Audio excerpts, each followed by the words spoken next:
నా ఆశ భంగము కాదు ప్రభువా. దేవుని మీద మనకున్న నిరీక్షణ ఎప్పుడు భంగం అవ్వదు. ఆయన కొరకు మనం పెట్టుకున్న ఆశను దేవుడు ఎప్పుడు భంగం చేయడు.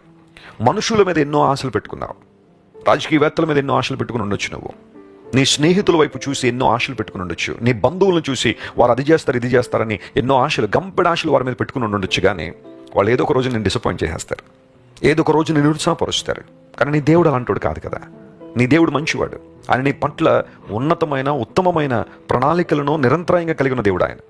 నువ్వు ఆయనకు నీ చేతిని అప్పగించగలిగితే నీ ద్వారా తన సంకల్పాలు నెరవేర్చాలని దేవుడు కోరుతున్నాడు.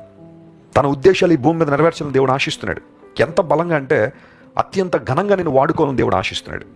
నీ ఆశను దేవుడు ఇప్పుడు భంగం చేయడు, నేను నిరుత్సాహపరచడు. ఆయన విశ్వాసంతో ఆయన దగ్గరికి వచ్చిన ప్రతి ఒక్కరిని స్వస్థపరిచి, బలపరిచి, ధైర్యపరిచి, తన మహిమతో నింపి, ఉన్నతమైన అనుభవాలతో నింపి పంపించాడు ఆయన. వాళ్ళు వచ్చిన విధానం ఒకటిగా ఉంది, కానీ వెళ్ళిన విధానం మాత్రం వేరుగా ఉంది. యేసు ప్రభు దగ్గరికి వచ్చే విధానం ఒకటి అవ్వచ్చు, కానీ ఆయన దగ్గరికి వచ్చిన తర్వాత నీ జీవితంలో కలిగే మార్పులు, అనూహ్యమైన మార్పులు దేవుడు నీకు ఇస్తాడు. అలాంటి అనుభవం నువ్వు కొనసాగాలని కోరుతున్నావా? నీ ఆశ భంగం కాదు, అంతే.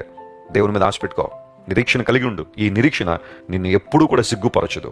ధైర్యంతోనో, ప్రభావంతోనో, మహిమతోనో నిన్ను నింపే దేవుడు ఆయన.